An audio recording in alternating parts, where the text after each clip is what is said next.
Well, thank you everybody for joining us for our November presentation. Hopefully, you'll get something out of this, and we hope that you've been getting out of it from starting in September.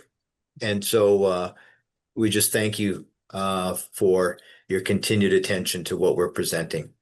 I just want to start off our presentation with a land acknowledgement. So before we begin, Hockey Saskatchewan wants to start by acknowledging that we have viewers joining us from across the province whose work reaches lands covered by treaties 2, 4, 5, 6, 8, and 10, the traditional lands of the Cree, Dakota, Dene, Lakota, Nakota, and Saulteaux peoples, as well as the homeland of the Métis.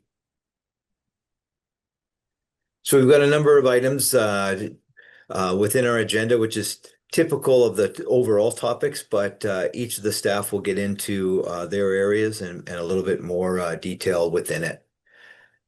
For me, I'm just starting off with our MHA matching grant. I really want to encourage people who have been hiring power skating instructors to submit their receipts and apply for the $1,000 matching grant. So if you've spent $1,000 or more on a power skating instructor for kids U7 through to U13, please go to our website and apply for that grant so we can get it out to you as soon as possible. I believe last year was somewhere close to $60,000 we gave out, and this is an initiative that really feel important and excited about, that we can help you in assisting kids to learn how to become better skaters. Ultimately, if their skating improves, they'll stay in the game longer. So we really want to encourage you to apply soon. And if you haven't booked any power skating instructors to date, you still have time. So please find people who have the qualifications that we have on our website, or pardon me, on our website, but also in this presentation of what those individuals need to have in order to get the grant. So I encourage you again to apply as soon as you can. Our Where Fun Wins promotion. We've added the U13 age group.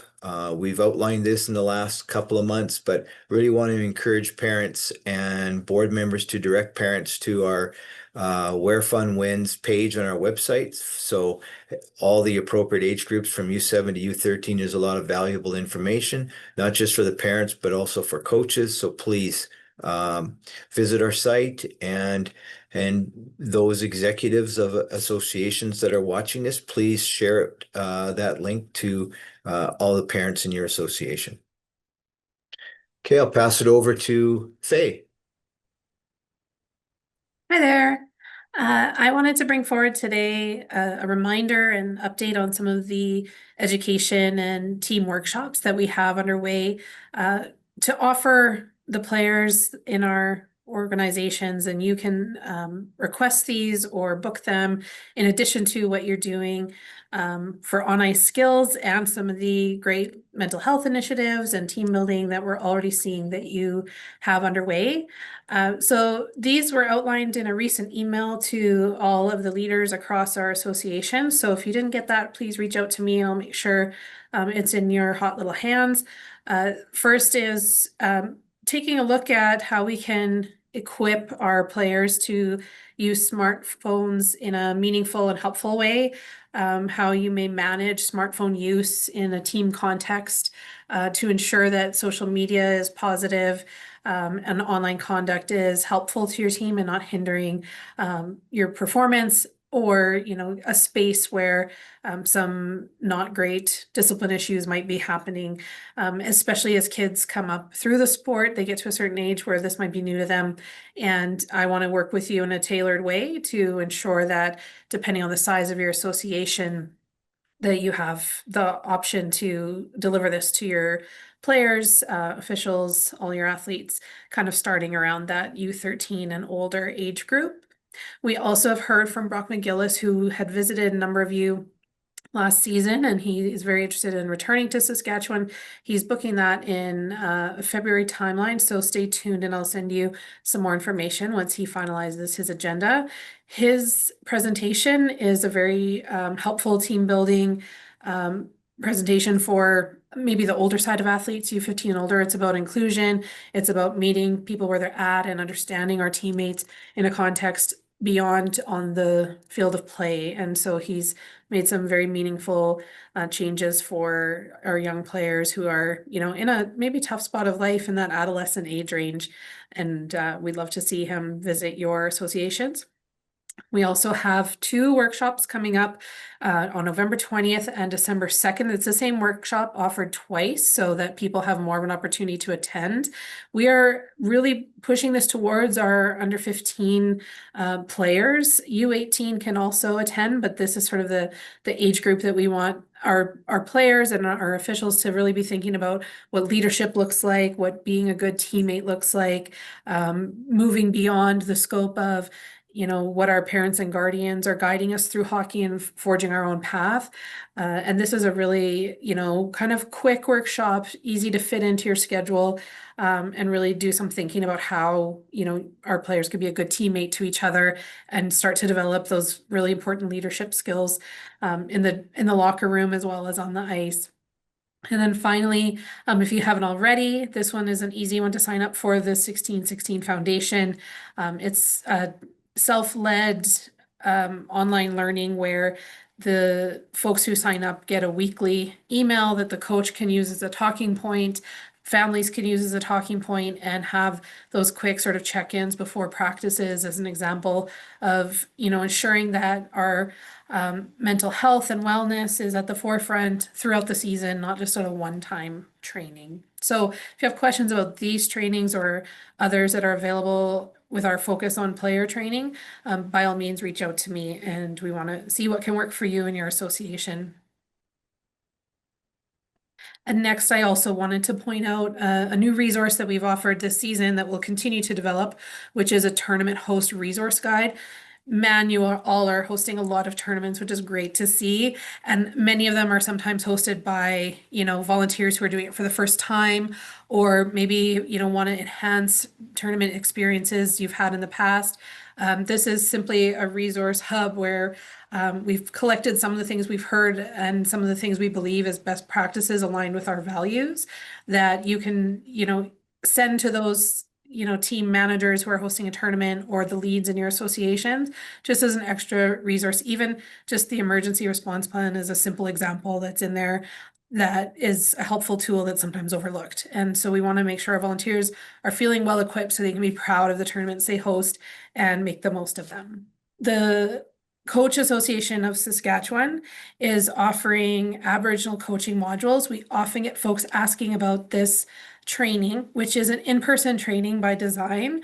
And so if you check saskcoach.ca, they are doing ongoing in Saskatoon and Regina, different weekend training options. So if this is something you've been interested in taking, it is not only for Aboriginal coaches, it is for all coaches who may currently or in the future be coaching Indigenous kiddos. And it's something that, once you learn about it, it also applies to all types of inclusion. So we encourage our coaches to take a look at this and see what aligns with their schedule through the Saskatchewan Coaching Association. So check that one out. And now to Derek for registrations. Thanks, Faye. Obviously in early November here, and registration the last month has been flying off the shelves. I've got 177 MHAs as of today registered and going already this year. So just a couple important reminders in the next month in regards to dates. November 1 is our provincial online applications, which opened a couple, 3 days ago here. For those that haven't done it previously, that window is from November 1st to December 1st, $75 to apply for a provincial team. We do have a late week after that, December 1st, as you can see in this slide, on December 8th at 5 p.m. All applications close for everybody. But that late week, we double the price to $150 just for those that didn't get it in during the month of November. But how it works is you apply online on our website. You have to go through your minor hockey association. They have the access to go and log into our toolbox. the association applies for a team. We then obviously get that application later here in November. We'll go through those applications and we'll send back an online link where the team contact will receive and will input the provincial team from your community. That deadline for that submission is for female the 15th of December, minor is the 20th of December, and then for those senior teams is the 30th. What we do once we get to your rosters is we obviously go through them and check them, make sure they fit the criteria, the appropriate category, try and close off if there's anybody that shouldn't be on there. And obviously then we have all of our provincial rosters approved, and then we go and move into the early January stages where we set up our draws, get those approved from our board, and then send out provincial packages to those teams going forward. So keep that in mind. One thing that I want to stress is the team contact on the application is who's going to be getting the information back from us. So if you wanted to go to a specific person, make sure that that team contact and email address is delineated there. Every year we get people applying for provincials and it goes to some MHA email address that nobody really checks. And then on the deadlines, they're panicking because they haven't got their stuff. So make sure that's correct. The other date that, or the other situation that comes up on November 1st is carded hockey as well. Same time frame, it opens up November 1st. However, the close of applications for carded hockey teams is November 15th. Again, through your minor hockey association, you get them to apply on our toolbox on our website. Once you apply, we process those, and in probably a week or so, I will send every carded team that applied to their contact, the provincial roster, or sorry, the carded roster that they have to then complete and get back to me by December 1st. So carded hockey is a little quicker turnaround than provincials. That's because carded hockey teams basically can start practicing on December 1st. So again, stress the team contact. That's the person who's going to be getting the carded roster for me to fill out and get back to us by December 1st. But the time frame or the window to apply for carded hockey teams is just the 1st to the 15th, unlike provincials, which is the 1st to December 1st. Pretty much it for carded hockey teams, other than get those in as soon as you can. I will turn those around as soon as I can on my end, but you do have 2 weeks to get that roster from mid-November to the end of November. Any other questions? Like I said, you can always reach out to me via email or call the office. I'm going to pass this over to Blaine. That's all I have. Thanks. Thanks, Derek. Good evening or good day, folks. Just want to send a few reminders here about coaching. The coaching clinics for 25-26. I really want to stress that make sure that you start your coaches out when they're looking for whatever certification they need. Send them to our Hockey Sask website, to the coaches section, and then into coaching clinics. Just as a side note, we're down to 2 Development 1 clinics remaining. One is November 8th in Weyburn, and one is November 15th in Saskatoon. And the certification deadline is December 20th again, so stay on top of your team officials and help them out with trying to navigate what they need and how to get it. On this slide here, I just wanted to show the visual of our clinic page because it should really help you, the administrator, lead your coaches or team officials on what they need. So again, on our coaching clinic page, we have a chart with all of the clinic links that are there, and it'll show whether there's a 1-step, 2-step, or even a 3-step process to get their proper training. So for example, I do want to remind, it's the time of the year when we have lots of new coaches in the U7 and U9 age groups, and so they're looking to do Coach 1, and it is a 2-step process. We have a prerequisite called Skating 1 that must be completed first, and then they can access the Hockey Canada Coach 1.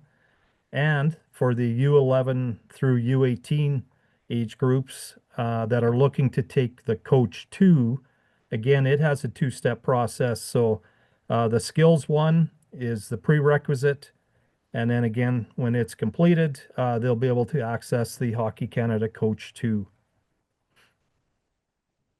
A little reminder on respect in sport, because we do accept the certifications from other sports, but we do see a fair number of people that they'll attach it to their Sportal documents, which doesn't do any good. The coach or the team official has to import the certificate, and the instructions are very simple.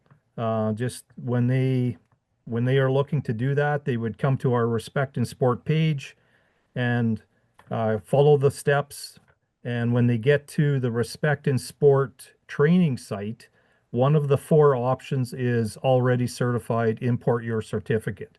So that would be their route that they would take. So just a reminder, if people have coached any other sport where it's required to have the Respect in Sport, it's transferable as long as it's not expired. Obviously, if there are questions, they can reach out to me at the office and we can help them through it. And as a reminder too, we do not accept as substitutes the Respect officials or the Respect parent certifications. We are looking for the activity leader. So again, if you have questions, make sure you contact me through my email or at the office.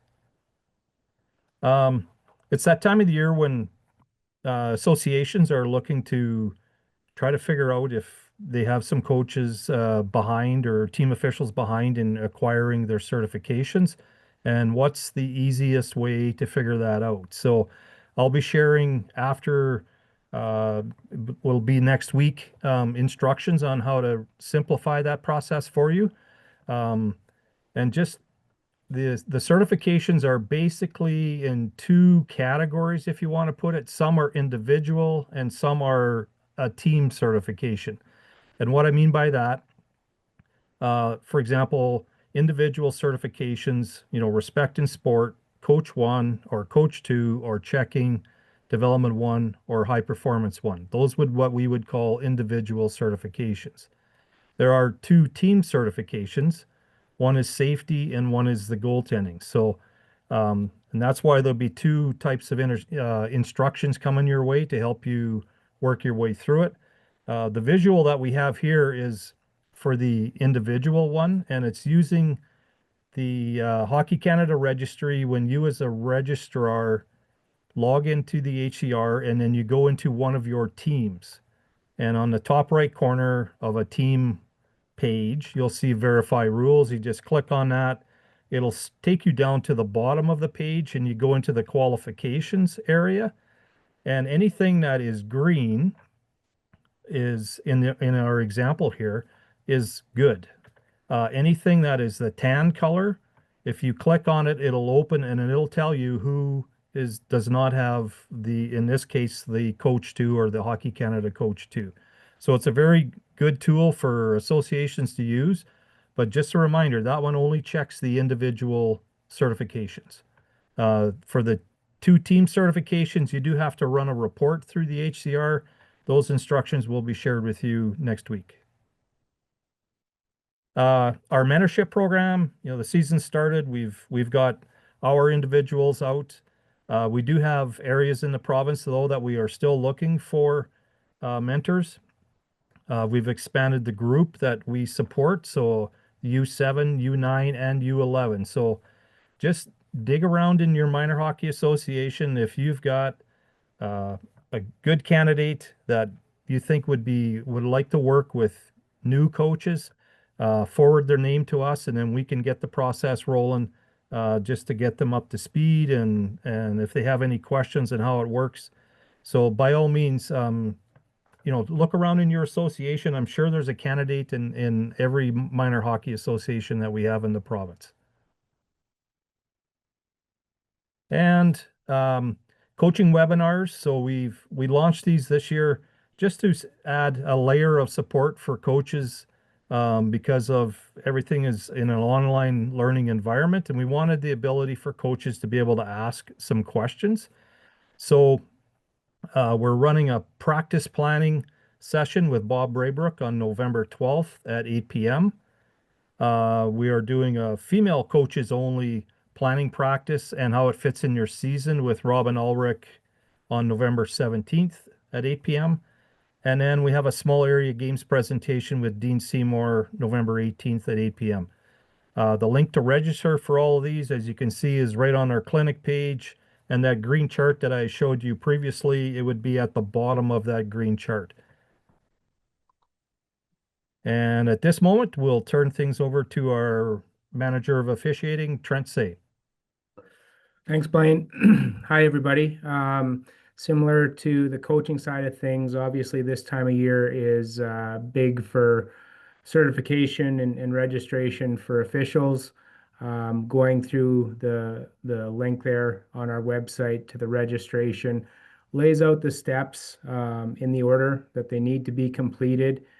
We also, at the end of October, sent a mass email out to all returning and the new officials on our list with some video clips as well as a bit of a checklist based on the level of official and what needs to be completed. So appreciate your help from the Minor Hockey Association level to keep up on your local officials, communicate with them, making sure that they get everything done and completed for the season. And then just being aware of kind of the know before you go document that is shared before people go to a clinic, again, highlighting what they all need to be have completed. And then along with that, kind of a couple steps as far as contacting your local association and things like that to then get on the list to be assigned games as most teams are starting to get fired up here now. So another, I guess, reminder to put the bug in the ear of the officials in your community. Male and female officials 15 years of age are encouraged, and older are encouraged to sign up for Sask First. The male U15 camp takes place the first weekend of December.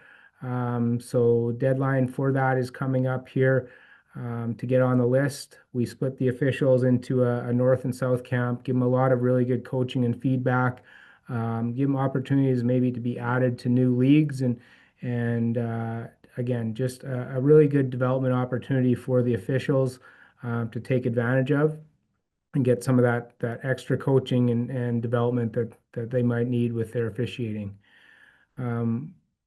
Again, new this year, our 5th official program. So this is, again, the idea similar to the 7th man on the ice. We've done a few games now with SJHL teams. Officials are invited to sign up for these opportunities. We put them in contact with the team and with the officials working that game. They can have a bit of a meet and greet, hang out with the officials, go on the ice for the national anthem before the game. So we have partners in the SJHL and U Sports. And again, want to encourage people to take advantage of that and get signed up through our website and help promote officiating and get an opportunity that way. The next one, again, we mentioned it in our previous meetings, but just to keep it in the forefront, the Thanks Stripes weekend is January 2nd to 4th, 2026.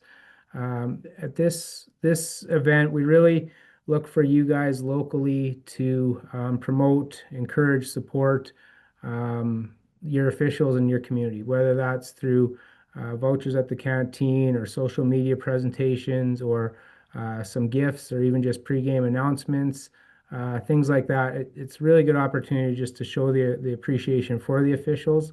And as you do get those things organized locally, please share them with myself or Austin in the office, and we'll make sure to share them on our website as well and share your ideas with others that are looking for things to do.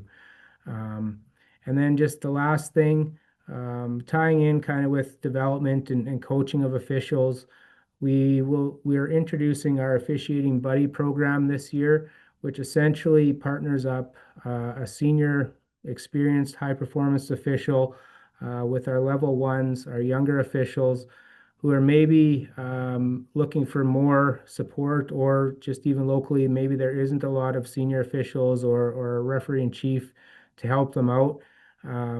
This program allows some of our senior officials and mentors to communicate with the official and their parent, but from a distance. And so they can answer some questions. They might be able to watch some video clips, or watch some games that are being streamed, and just provide that support, answer questions for young officials, again, to help them feel comfortable in their role, and want them to come back. So we have the officiating buddy program. We do have grassroots official coaches available. Those are possibly something you can reach out to your grassroots regional coordinators, and they might be able to set you up with somebody to come out for a day or a few games if you do not have anybody locally, and you have a handful of officials getting out on the ice that could use some coaching and some tips. So it's a key point to the recruitment and retention of officials, is to provide that support. And so we want to provide as many options and avenues for officials of all ages to get that. So please check out the website, take advantage of those opportunities, and share those with your officials and the officiating program in your community. That's all I've got, so I'm going to turn it over to Matt now. Thank you. Thanks, Trent. Hello, everyone. On the grassroots side of things, we have our developing defense sessions underway. The growing goaltender camps will start later this week. We currently have 23 defense camps and 10 goaltender sessions currently booked in the province. We've completed 2 D sessions, with another 8 happening in various associations later this week. Most of our November sessions in both programs are either closed or full, so please visit our website for more information for open dates and locations. Our U7 Jamborees and U9 Half-Ice celebrations are also underway. We have completed 14 Jamborees and 10 U9 Half-Ice celebrations. Weekends in 2025 are quickly filling up, but we do have some open weekends in 2026. Also, just a reminder that these are free to host, but the host community is responsible for the cost of the ice.